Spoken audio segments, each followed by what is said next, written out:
So big changes are coming to the Corpus Christi Bay Area Hospital. Their trauma department officially applied to become a level 2 trauma center. They are a level 4 right now. So what does that all mean? Well, our Madeline Dart is here to tell us. Maddie. Yeah, Mackenzie, it's a pretty lengthy process to make that jump. They'll need approval, certifications, and other logistics to provide that level of care. But doctors say the outcome of this designation will change medical care in Corpus Christi.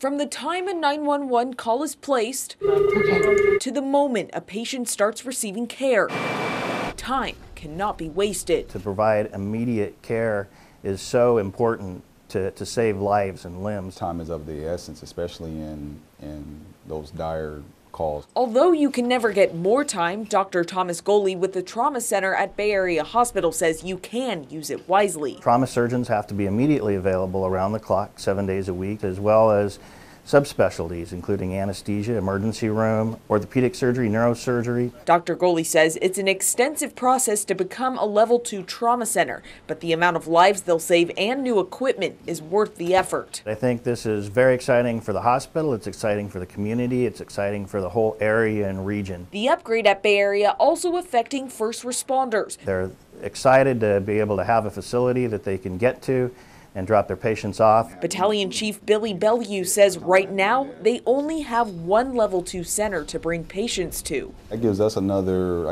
tool in our tool belt. Bellew says it's all about location. Just having access to a level 2 trauma center right off the highway is major. It will also allow first responders to focus on their designated areas of town, improving response times and patient care. It keeps our units on their side of town that they belong in, so they're not getting pulled all across the city and we're leaving open pockets in the city so we can't serve. It'll take around 3 years to complete the designation. Dr. Goley adding, in the meantime, staff will prepare for the change while keeping up the quality of care they provide. How can we help our patients and prevent further injuries and do our job better throughout the whole system?